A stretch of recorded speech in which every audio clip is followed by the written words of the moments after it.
L'église Habal Shalom est heureuse de partager avec vous cet enseignement pour votre édification. Nous vous souhaitons une bonne écoute. Alléluia. Nous asseyons dans sa présence. Nous allons commencer d'abord par le message. Le repas du Seigneur, nous le prendrons. Parce que après le message, parce qu'aujourd'hui c'est un jour spécial. Alléluia. Nous bénissons Dieu pour ce jour. Nous bénissons Dieu pour ce jour. Et nous bénissons Dieu pour tous les jours qu'il fait sur nos vies. Alléluia. Alléluia. Nous le bénissons pour tous les jours qu'il permet sur nos vies. Nous le bénissons réellement car il est bon pour nous. Alléluia. Gloire à ton Saint-Nom. Merci Seigneur. Alléluia. Aujourd'hui, nous allons donner un message sur la Pâque. Alléluia. Un message assez important pour nous parce que nous croyons que la Pâque n'est pas quelque chose de négligé ou à négliger. Pour nous qui avons connu Jésus-Christ et qui connaissons Dieu. Alléluia. Merci Seigneur Jésus. Aujourd'hui, le message que j'aimerais partager, Monsieur Yubi, si tu peux, allez m'avancer là-dessus, s'il te plaît. Merci. Encore, voilà, gloire à Dieu. Non, recule. Dans le thème de mon message, aujourd'hui, en ce jour spécial, c'est Jésus-Christ notre Pâque. Alléluia. C'est Jésus-Christ notre Pâque. Vous savez, on parle de Pâque, mais beaucoup de personnes ne savent pas vraiment qu'est-ce que c'est exactement. Beaucoup de personnes ne savent pas si on doit la fêter ou pas. Alléluia. Et je pense qu'il est important pour nous qui sommes enfants de Dieu de savoir si nous devons y participer ou pas. Et si nous devons y participer comment. Alléluia. Parce que la parole de Dieu parle de la Pâque. Alléluia. Aujourd'hui, le message que j'aimerais partager, c'est Jésus-Christ, notre Pâque. La fête de Pâques est une fête qui est beaucoup célébrée dans le monde. Et qui est bien sûr d'une origine juive. Et lorsque nous savons que c'est d'origine juive, nous savons que ça nous concerne. Et que nous ne pouvons pas en tant que chrétiens la négliger. Le monde la fête réellement. Aujourd'hui, des millions et des milliers de chocolats vont être vendus. Des millions et des milliers d'œufs vont être colorés. Et on fera la chasse au trésor de Pâques. Des cloches vont résonner. Beaucoup de personnes feront plein de choses. Alors nous, en tant qu'enfants de Dieu, il faut que nous puissions savoir qu'est-ce que c'est et comment nous devons commémorer. Quelle est l'origine du Pâques? Pâques vient du latin chrétien, tu peux avancer, Pacha, qui signifie Pâques juif, l'agneau pascal des Juifs. Alléluia. Les Juifs mangeaient et célébraient la Pâque. Ils mangeaient et tuaient un agneau pendant la Pâque. C'est une origine biblique, hébreu, qui veut dire Pessa, ce qui veut dire Pâques, qui veut dire aussi agneau pascal, qui vient du verbe passa, passer devant, épargner, qui fait référence à quelque chose d'assez très important. La Pâque n'a pas une origine première du fait que les Juifs ont été libérés d'Égypte. Ce n'est pas ça son origine première. Il y a un élément tellement important qui est une image tellement forte pour nous qui sommes enfants de Dieu aujourd'hui, qui appartenons à Jésus. Elle vient d'origine, à l'origine plutôt, du fait que Dieu ait épargné les premiers-nés des enfants ou des familles d'Israël à une période donnée. On va prendre Exode 12, 27 qui dit: vous répondrez, c'est le sacrifice de la Pâque en l'honneur de l'Éternel qui a passé par-dessus les maisons des enfants d'Israël en Égypte lorsqu'il frappa Égypte et qu'il sauva nos maisons. Le peuple s'inclina et se prosterna. Donc à l'origine, les Juifs fêtaient la Pâque pour se rappeler du jour où Dieu a épargné les premiers-nés dans leur famille. Alléluia. Quand Dieu avait décidé de libérer son peuple des griffes de Pharaon, Pharaon ne voulait pas les laisser partir. Alors Dieu a fait abattre l'Égypte plusieurs types de plaies. Mais une dernière plaie qui a permis à Pharaon de se décider. C'est cette plaie-là où il devait frapper les premiers-nés de toutes les maisons qui existaient en Égypte. Il avait demandé à son peuple de tuer un agneau, chacun, et de répandre le sang sur les portes. De telle sorte que quand l'Esprit de Dieu qui vient frapper les premiers-nés passerait, et lorsqu'il se rendra compte qu'il y a le sang d'un agneau, de l'agneau qui a été tué sur ta porte, il passera. Il ne rentrera que dans les maisons où ils n'ont pas mis le sang d'un agneau. Alléluia. Pour ceux qui ont l'esprit un peu ouvert, vous comprenez déjà la relation avec notre Jésus-Christ de Nazareth. Donc à l'origine, la Pâque est une fête juive qui a été ordonnée même par Dieu en souvenir de la nuit où un agneau fut immolé, son sang appliqué sur les linteaux de la porte de chaque maison d'Israël afin de protéger les maisons de l'ange destructeur qui devait entrer dans les maisons d'Égypte, dont le mot signifie passage. Donc la Pâque, c'est pour dire passage. Quand l'esprit, l'ange de destructeur de la mort, quand il venait, s'il voyait le sang sur ta porte, il passait. Il ne restait pas là, il continuait son chemin. Donc ça veut dire, ça indique que l'Éternel passa par-dessus les portes des maisons d'Israël, protégé par le sang d'un agneau. Donc le sang de cet agneau-là était comme une marque de Dieu pour le salut des familles. Alléluia. C'était comme une marque de Dieu pour le salut des familles qui avaient ce sang-là. Nous allons lire ensemble Exode 12, 21 au prochain slide. Moïse appela, Exode 12, 21. Moïse appela tous les anciens, pour ceux qui ont des Bibles, pour les prendre, sinon c'est devant, d'Israël, et leur dit, allez prendre du bétail pour vos familles et immoler la Pâque. Vous prendrez ensuite un bouquet d'hysope, vous le tremperez dans le sang qui sera dans le bassin et vous toucherez le linteau et les deux poteaux de la porte avec le sang qui sera dans le bassin. Nul de vous ne sortira de sa maison jusqu'au matin. Quand l'Éternel passera pour frapper Égypte et verra le sang sur le linteau, sur les deux poteaux, l'Éternel passera par-dessus la porte et il ne permettra pas aux destructeurs d'entrer dans vos maisons pour frapper. Alléluia. Donc la Pâque est d'abord à l'origine de ça. L'esprit destructeur de Dieu, que Dieu a envoyé, passera. Mais elle aussi liée au fait que Dieu ait libéré son peuple. Alléluia. De l'emprise du diable.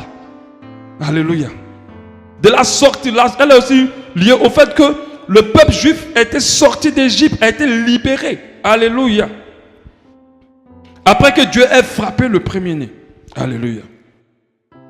Nous voyons par la suite que Dieu lui-même, il a ordonné aux Juifs de fêter la Pâque, de commémorer la Pâque, en souvenir de cette délivrance. Déjà la première délivrance, du fait qu'il ait épargné les familles. La seconde, du fait qu'il ait sorti ce peuple-là d'Égypte. Exode 12. La Pâque vient d'une ordonnance de la part de Dieu. Exode 12 au verset 24. Exode 12 au verset 24. Le prochain slide, s'il te plaît. Vous observerez cela comme une loi pour vous, pour vos enfants à perpétuité. C'est Dieu qui le demande. Quand vous serez entrés dans le pays que l'Éternel vous donnera, selon sa promesse, vous observerez ce usage sacré. Et lorsque vos enfants vous diront que signifie pour vous ce usage, vous répondrez. C'est le sacrifice de Pâques en l'honneur de l'Éternel qui a passé par-dessus les maisons des enfants d'Israël en Égypte, lorsqu'il frappa l'Égypte et qu'il sauva nos maisons. Le peuple s'inclina et se prosterna. Alléluia. Nous avons clairement compris l'origine. Quand on voit déjà cette histoire, on comprend que la Pâque pour nous n'est pas quelque chose de simple ou à négliger. Alléluia. Maintenant, je vais parler de la Pâque d'aujourd'hui. La Pâque qu'on fête. Je sais que pendant que tu es là, tu es conscient au moins qu'il y a deux Pâques. Alléluia. Qui le sait? Alléluia. Il y a deux Pâques. Il y a une Pâque avec sans S et il y a l'autre avec S. Ce n'est pas les mêmes. Ce n'est pas du tout les mêmes. La Pâque avec S est venue après. Elle a été créée. Elle vient de la religion catholique. Et nous savons qu'il y a beaucoup de choses au sein de cette religion qui ont des inspirations païennes. Quand on dit païen, selon la parole de Dieu, c'est-à-dire des choses qui n'ont rien pour glorifier Dieu. qui n'était pas faite pour la gloire de Dieu, mais qui était faite pour la gloire des d'autres dieux. Ok? Donc la Pâque a cette origine. Donc la Pâque sans S. C'est une fête religieuse mêlée aux traditions païennes. La Pâque avec S plutôt. Donc on la retrouve dans les traditions païennes. C'est une période de renouveau avec l'arrivée du printemps. Donc les païens, avant même la Pâque, fêtaient déjà ce genre de fête avec l'arrivée du printemps. Ils fêtaient la Pâque avec l'arrivée du printemps sans appeler Pâque.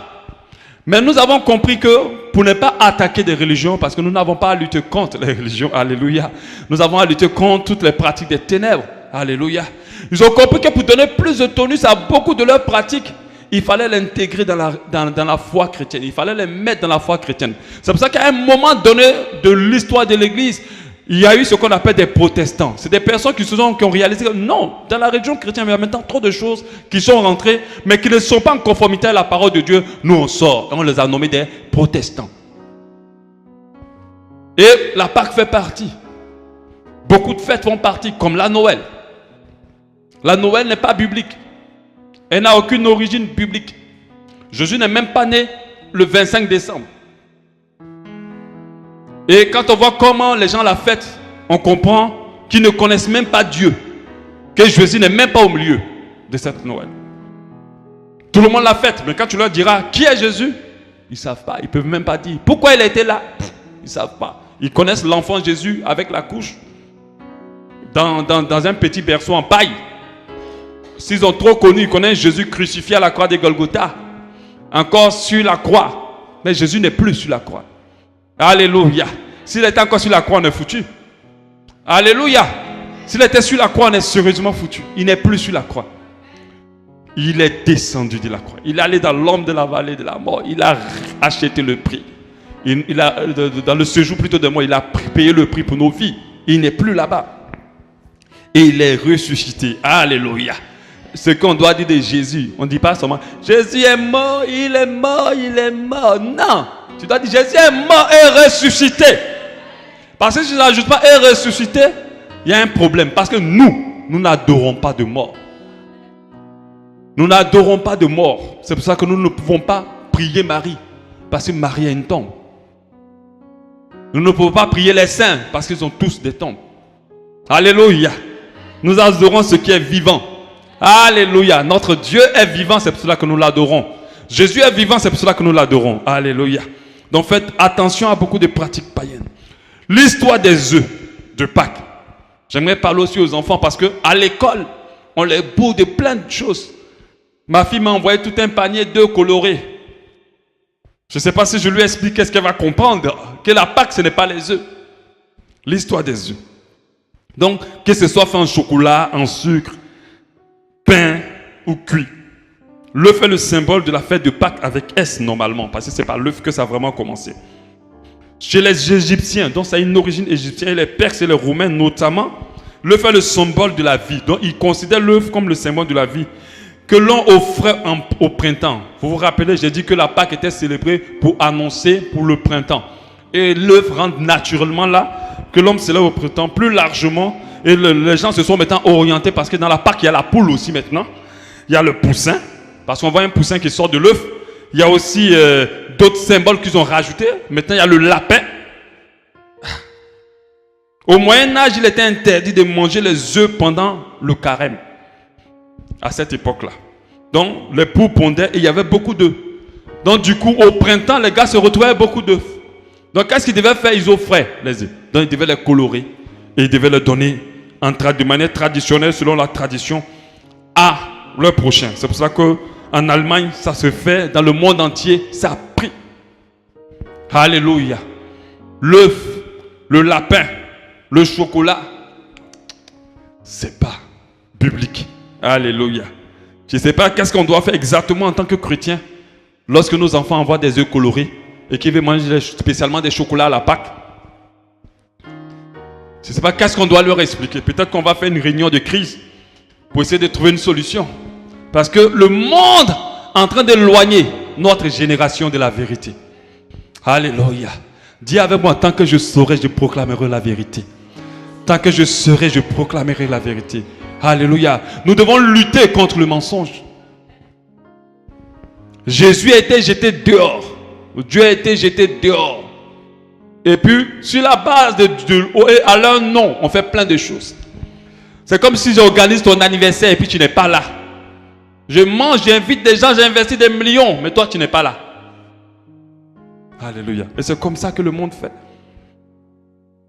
L'histoire des cloches et des lapins.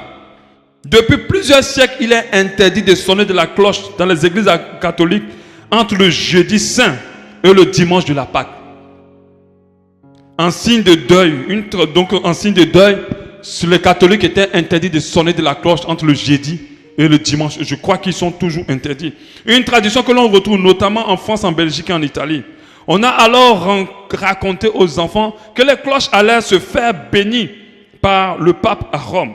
En rentrant, ils viennent carillonner et déposent au passage dans les jardins les fameux œufs en chocolat tant attendus par les enfants. Donc en Allemagne et en France, il y a les lapins, aux États-Unis c'est les lièvres.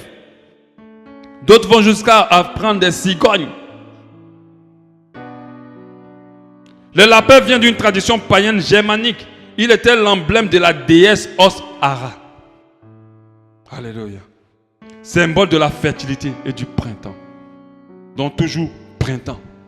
Plein de rites païens sont habillés avec la parole de Dieu en griffes et sont introduits au milieu de nous. Et nous, sans se rendre compte, on est en train de commémorer des déesses. C'est parce qu'on ne veut pas rentrer dans beaucoup plus de définitions. Mais je pense que Dieu va nous parler plus en détail. Parce que notre séminaire de ce mois, ce que le Seigneur veut que je partage, ce sont les faux prophètes. Je n'ai pas encore trouvé la formulation du bon titre. Mais Dieu veut que je parle des faux prophètes. Alléluia. Jésus en a parlé. Et Jésus a insisté. Paul, l'apôtre, en a parlé. Notre Seigneur Jésus aussi. Et il faut que nous sachions. Il y a beaucoup de choses dans lesquelles nous sommes investis, mais nous ne savons pas que nous adorons d'autres dieux, sans nous en rendre compte. C'est la vérité qui a franchi. Alléluia. Donc cette année, avant la fin de ce mois, à partir du 28, je crois, nous allons commencer un enseignement à ce sujet. Et je t'encourage à être là. Alléluia. La vraie Pâque que nous devons maintenant fêter. Donc je vais vous faire comprendre, si on t'offre des œufs, jette. Si on t'offre du chocolat à la Pâque, il faut remettre à la personne. Mais trouve un moyen de lui faire comprendre que ce n'est pas ça la Pâque. Et explique-le lui. C'est quoi la Pâque? Le sang de l'agneau sur la porte. Le sang de l'agneau sur la porte de nos cœurs. Alléluia. Alléluia. Gloire à toi, Seigneur Jésus. Donc, pour l'histoire de la Pâque concernant nos vies, nous voyons qu'à la veille de la Pâque, Jésus célébrait la Pâque aussi avec ses disciples. Mais en célébrant la Pâque avec ses disciples, il a institué une nouvelle Pâque, mais qui est l'image de l'autre Pâque. Alléluia. Qui est carrément l'image de l'autre Pâque. 1 Corinthiens 11, 23, on va lire. Le Seigneur Jésus, dans la nuit où il fut livré, prit du pain. Et après avoir rendu grâce, il le rompit et dit, ceci est mon corps qui a été rompu pour vous. Faites ceci en mémoire de moi. De même, après avoir soupé, il prit la coupe et dit, cette coupe est la nouvelle alliance en mon sang. Faites ceci en mémoire de toutes les fois que vous en boirez. Faites ceci en mémoire de moi toutes les fois que vous en boirez. Car toutes les fois que vous mangez ce pain ou buvez cette coupe, vous annoncez la mort de Jésus, du Seigneur plutôt, jusqu'à ce qu'il revienne. Si le sang d'un agneau appliqué sur les portes des Israélites les a protégés d'un jugement divin, nous devons comprendre que le sang de Jésus est plus grand et plus puissant dans la vie de ceux sur qui il est répandu. Alléluia. Ceux qui croient en lui. Vous savez, il y a un jugement divin qui se prépare. Il y a un jugement divin qui est scellé. Mais scellé contre quiconque n'a pas le sang sur sa porte. Mais pas n'importe quel sang. Le sang de l'agneau. Vous savez, Dieu, ce qui est tellement intéressant avec notre Dieu, c'est qu'avant de faire quelque chose, il va d'abord le dessiner quelque part. Les gens disent que Dieu ne parle pas. Dieu parle toujours. Avant de faire quelque chose, il va d'abord le dessiner quelque part. Il était en train de préparer la venue de son fils, l'agneau parfait. Il a montré comment l'agneau, il a fait l'image de comment l'agneau a pu sauver des vies et des familles. On va prendre Hébreux 9, 11. Alléluia. On lit beaucoup de passages pour que les choses soient claires. Je ne veux pas raconter des bêtises. Alléluia. Je n'ai pas une mémoire parfaite, donc je ne vais même pas raconter des bêtises. Je vais bien lire les choses et puis on avance avec. Christ est venu comme un souverain sacrificateur des biens à venir. Il a traversé le tabernacle, plus grand et plus parfait, qui n'est pas construit de main d'homme, c'est-à-dire qui n'est pas de cette création. Il est entré une fois pour toutes dans les lieux saints avec le sang, non plutôt avec le sang des boucs et des veaux, mais avec son propre sang, ayant obtenu une rédemption éternelle. Au verset 13, car si le sang des taureaux et des boucs et la cendre d'une vache répandue sur ceux qui sont souillés, sanctifiés, procure la pureté de la chair, combien plus le sang de Christ qui, par un esprit éternel, s'est offert lui-même, même sans tâche à Dieu, purifiera-t-il votre conscience des œuvres mortes, afin que vous serviez le Seigneur, le Dieu vivant. Jésus-Christ est notre Pâque. Dans la Pâque que nous devons célébrer, il est l'agneau. Alléluia. Dans la Pâque que nous devons célébrer, il est l'agneau de Dieu. C'est cet agneau-là qui a été déjà sacrifié. Son sang coule sur nous, afin de nous épargner d'un jugement scellé, un jugement certain. Acte 26, 18 dit que Jésus-Christ est notre Pâque. C'est-à-dire que par la foi en lui, nous passons des ténèbres à la lumière, de la mort à la vie. Délivrés de la puissance de Satan, nous entrons dans le royaume de Dieu. Alléluia. Donc ceux qui croient en Christ célèbrent une autre fête, dans un esprit nouveau. On ne va pas célébrer la Pâque juive en mangeant, en tuant un agneau, parce que l'agneau, maintenant, comment il la célébrait? Il tuait l'agneau, il cuisait l'agneau et il mangeait l'agneau pour se rappeler. Il complétait des herbes amères et il mangeait des pains sans levain. C'est pour ça que vous avez vu Jésus qui a rompu le pain, il a partagé, mais il y avait l'agneau, il y avait aussi les herbes amères pour commémorer la Pâque. Mais nous ne faisons plus ça. Parce que nous fêtons une Pâque différente, où Jésus lui-même est l'agneau qui a été immolé. Alléluia. Qui a été immolé. Alléluia. Gloire à ton Saint-Nom. 1 Corinthiens au verset 5 dit: faites disparaître le vieux levain, afin que vous soyez une pâte nouvelle, puisque vous êtes sans levain. Alléluia. Le pain sans levain, c'est des cœurs sans péché. C'est des cœurs purifiés. C'est des cœurs sans compromis. C'est des cœurs sans iniquité. Alléluia. C'est des cœurs avec des pensées pures. Car Christ notre Pâque a été immolé. Christ notre Pâque a été immolé. Célébrons donc la fête non avec de vieux levain, non avec un levain de malice et de méchanceté. C'est-à-dire aujourd'hui, s'il y a quelqu'un qui t'a fait du mal, ton cœur doit se désarmer. Parce que si tu fais cette Pâque, tu l'as faite mal. Le pain qu'on doit consommer déjà, c'est le cœur purifié. Il faut que le levain sorte de nous. Il faut que le levain disparaisse. Non avec le levain de la malice, de méchanceté, mais avec le pain sans levain de la pureté et de la vérité. Les disciples prenaient après Jésus chaque jour ce repas-là. Ils célébraient, commémoraient quotidiennement le sacrifice de Christ à la croix de Golgotha. En attendant de son retour, ils rompaient le pain et partageaient la coupe et témoignaient ainsi de la vie et de la pureté de Jésus-Christ en eux. Alléluia. Quand on voit Nicodème, Jésus lui expliquait au travers de la nouvelle naissance cette Pâque-là importante. Alléluia. Cette Pâque-là importante. La vraie Pâque, en réalité, se fait tous les jours. Se commémore tous les jours. Jésus n'a pas été mort et ressuscité seulement que pour aujourd'hui. Alléluia. Jésus n'a pas été mort et ressuscité seulement que pour aujourd'hui. Parce que les gens attendent le jour de la Pâque pour se rappeler de ce qui a été fait. Les gens attendent le jour de la Pâque pour faire quelque chose de spécial. On n'est plus dans la religion où il y a beaucoup de pratiques sans sens, qui ne sont pas faites avec le cœur. Alléluia. Nous adorons Dieu en esprit et en vérité. Et tous les jours, l'agneau, son sang coule sur nous. Son sang ne coule pas sur nous sur un jour spécial. Si Dieu a épargné son peuple pour une nuit, il nous épargne pour toujours. Il nous épargne tout le temps. Il nous épargne chaque heure. Il nous épargne chaque minute. Alléluia. Ce n'est pas pour une nuit. C'est pour ça que notre Pâques, c'est tous les jours. Christ est notre Pâques. Dans le sens où tous les jugements programmés contre nous, il les efface par le sang qu'il a versé à la croix de Golgotha. Alléluia. Tout cela a été effacé. Il nous fait passer de la mort à la vie. Alléluia.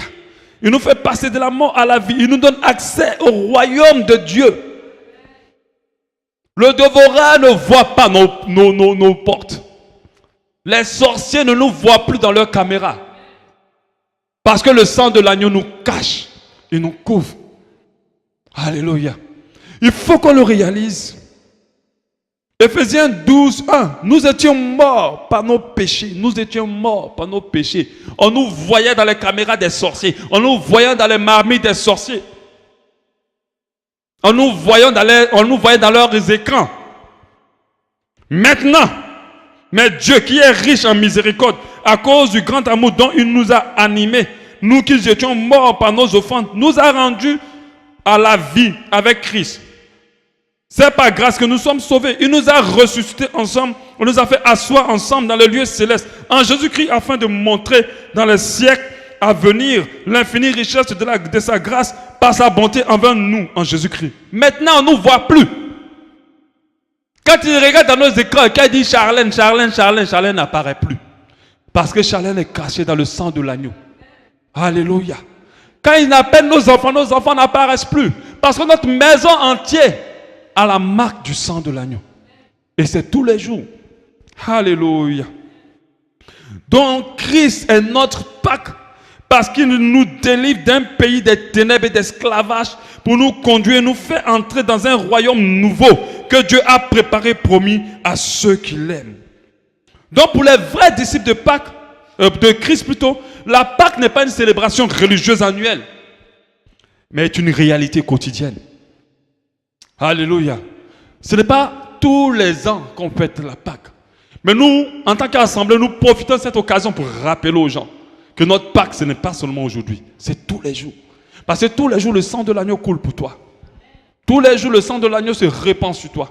Tous les jours, le sang de l'agneau reste sur toi. Alléluia. La mort de Christ à la croix et sa résurrection, bien sûr, comme je l'ai dit, ne dites pas la mort de Christ à la croix de Golgotha nous a sauvés. Non, ce n'est pas sa mort qui nous a sauvés, c'est sa mort et sa résurrection. Alléluia. Parce qu'il n'est pas mort.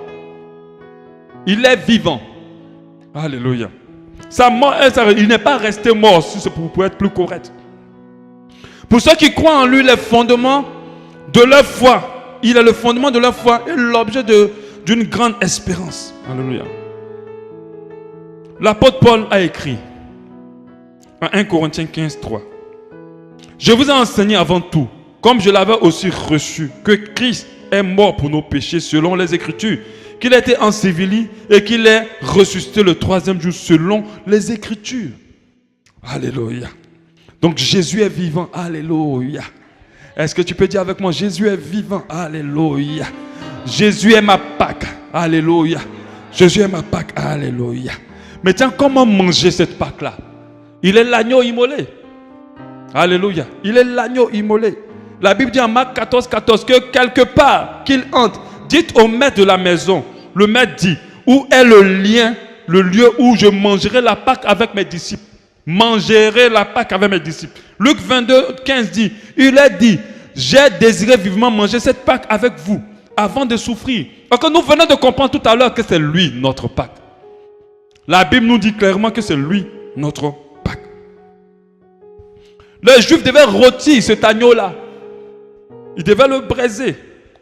Cet agneau devait avoir des particularités sans défaut. C'est-à-dire que quand on le regarde, il ne devait pas avoir de défauts physiques. Il devait être âgé d'un seul an. 1 an. Et ils associaient avec ça du pain sans levain, des herbes amères.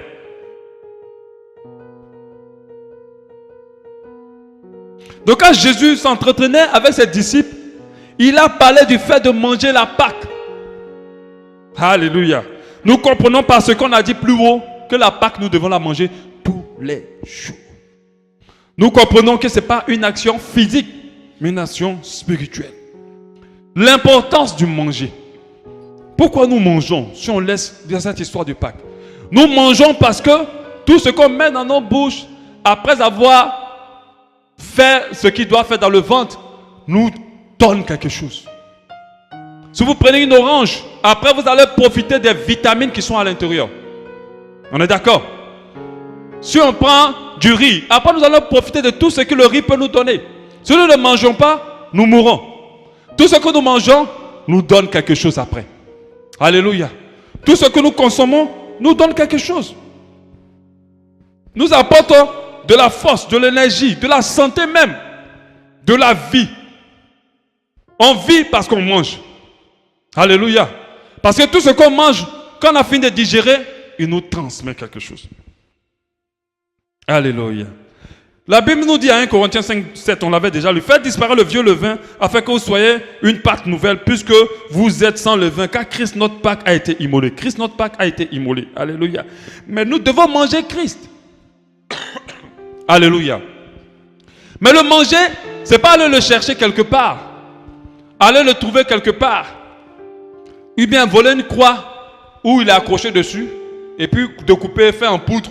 Parce que vous savez qu'en Afrique, on a fini avec ça. Si tu as dit à quelqu'un la croix là, prends ça, écrase en poudre, et puis à tous les jours, tu mets dans ta nourriture pour manger. Tu es en train de manger, il va manger. Il y a une vidéo qui circule actuellement qui me choque. Je ne sais pas si des gens ont reçu cette vidéo là. La vidéo de la délivrance par la bière. Je l'ai. Peut-être que je vais vous transférer ça après sur le groupe. Une église. Je ne pense pas au Congo. Je ne pense pas qu'il y a une église tellement elle est grande et elle est partout dans le Congo. Une grande église. Elle est gérée par une personne qui dit qu'une autre personne qui n'est peut-être pas vivante, je n'ai pas bien suivi, est Dieu. Donc comment il délivre la bière? C'est pas espoir. Moi j'ai regardé ça même ce matin là. J'ai regardé ça hier. Donc pour vous délivrer, il y a des casiers de bière. Même les enfants de 5 ans, 6 ans, ils ont des grosses bouteilles de bière. Et il y a un qui rend témoignage, il dit quand j'ai pris la première gorgée de bière, je suis tombé en transe et j'ai été libéré. Donc quand tu les vois danser, ah non, la louange qu'ils apportent à Dieu, parce que la bière les aide. Ce n'est pas notre 2 carreaux ici, c'est chaud. Parce qu'eux ils ont compris que, pourquoi? Parce que les Africains aiment tout ce qui est bizarre. Quand j'ai regardé, mais attends, est-ce qu'ils sont normaux ces personnes? Elles sont normales plutôt ces personnes-là. La bière est dangereuse. Vous vous rappelez pour ceux qui avaient suivi l'homme fort, l'enseignement sur l'homme fort que j'ai donné un moment. J'ai dit que la bière, la drogue et toute substance qui nous permet de ne pas être correcte, ce sont des substances dangereuses. Elles nous exposent notre esprit. Et les démons peuvent rentrer plus facilement. C'est pour ça que quand vous allez voir les rituels dans les forêts, tout ça, il faut toujours quelque chose pour te mettre dans un état second. Parce que ton esprit est exposé. Qu'est-ce qui fait que ton corps n'a plus son contrôle? Parce que ton esprit est exposé. Ton esprit est exposé. Donc du coup, il peut vite rentrer, il peut vite agir, tu peux prendre vite les démons plus facilement. C'est pour ça que vous allez voir des gens qui fument le chanvre. Ce n'est pas le chanvre qui les rend fous après. C'est parce qu'ils gardent leur esprit constamment exposé.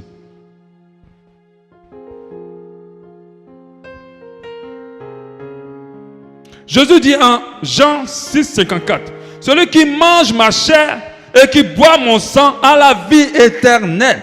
Je le ressusciterai au dernier jour. Celui qui mange ma chair et boit mon sang a la vie éternelle. Donc est-ce que ça veut dire que tu dois aller chercher Jésus quelque part? Parce que je suis sûr que si j'avais dit, voilà la croix là, c'est Jésus, non, on écrase, on met la poudre dans nos nourritures, on mange. Il y a des gens, c'est l'huile, c'est l'eau, c'est le sel. Je me rappelle de cette dame qui allait mettre un gros caillou en bas du lit de son mari. Le mari a parlé de se fendre la tête. Parce qu'on lui avait dit, apporte une pierre, on va prier dessus, tu mets sous l'oreiller de son mari. Donc tellement son mari la trop, elle n'a pas apporté une pierre, elle a apporté un gros caillou. Pour moi, bien garder son mari. Et elle a mis, quand le mari a se couché sur l'oreille, il a failli fendre la tête. Parce qu'ils ont prié cette pierre et elle allait le foutre en bas de l'oreille de son mari. Les hommes courent derrière tout ce qui est bizarre.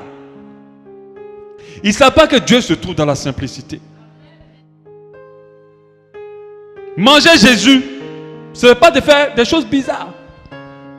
J'ai vu une autre vidéo où, parce qu'il y a des gens, quand ils commémorent la Pâque, il faut qu'ils sacrifient, ils mettent quelqu'un sur la Pâque, sur la croix. Mais pas qu'ils vont le sacrifier vraiment, ils attachent. Et il y a d'autres, on l'avait mis tellement en haut. Mais ce jour, on l'a sacrifié. Parce que les corps se sont coupés, il est tombé, il est mort. C'est pas ça. Les rituels.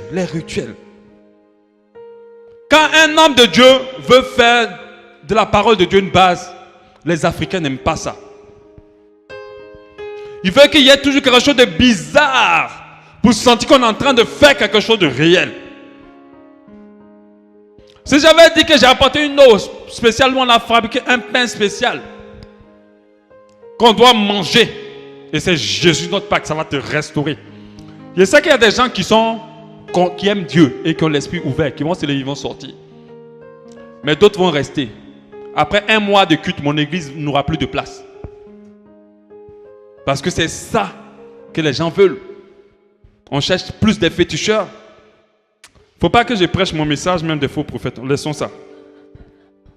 Alléluia. Donc manger Jésus, qui est notre Pâque, est important. Si tu n'as pas mangé Jésus, tu ne peux pas avoir ce qu'il a en lui. J'étais en train d'écouter un enseignement d'un homme de Dieu, du pasteur Mohamed, même je précise. Il a parlé du fait que il est impossible à tout homme d'aimer comme Dieu veut qu'on aime. Il dit c'est impossible. Tu ne peux pas aimer les gens comme Dieu attend que tu aimes. Mais il est possible d'aimer comme Dieu veut qu'on aime si on mange Jésus. Si tu ne manges pas Jésus, tu ne pourras pas. Et il a donné une illustration qui m'a beaucoup plu. Vous connaissez Usain Bolt, celui qui court vite. Il dit Usain Bolt, si on vous met sur le terrain, et puis on dit courir, mais si on te donne 1 milliard après, je dis tu vas courir fatigué, mais tu ne peux pas le dépasser. Il est défini comme l'homme le plus rapide au monde. Mais je te dis, si tu prends une Ferrari et tu montes dedans, Usain Bolt même, tu vas faire 10 tours du terrain. Il n'a pas encore fini un tour. Amen. La Ferrari, elle représente Jésus. C'est-à-dire ce qui est impossible à l'homme naturellement est possible avec Jésus.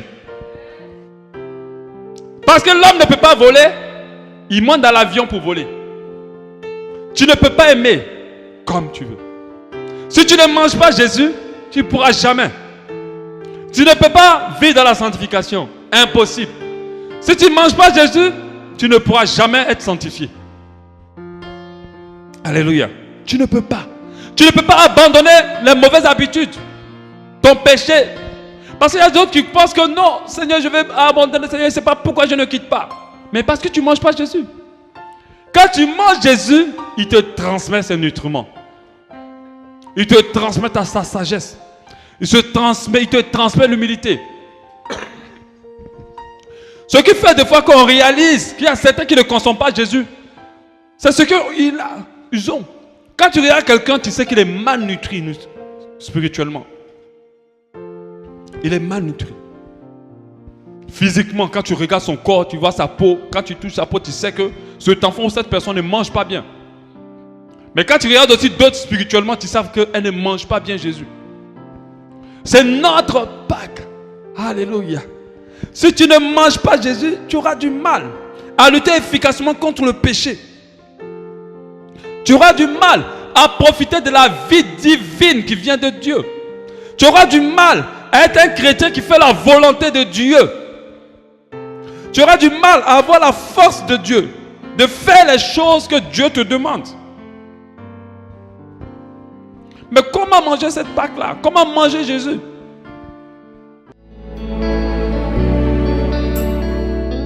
L'église Habas Shalom remercie le Seigneur pour cet enseignement qui perfectionnera votre foi. Pour plus de renseignements sur notre assemblée, veuillez nous joindre au +241 07 93 10 00 ou faites un tour sur notre site internet www.abbashalom.org ou encore visitez notre page Facebook. Abba Shalom, expérimentez l'amour et la paix de Dieu.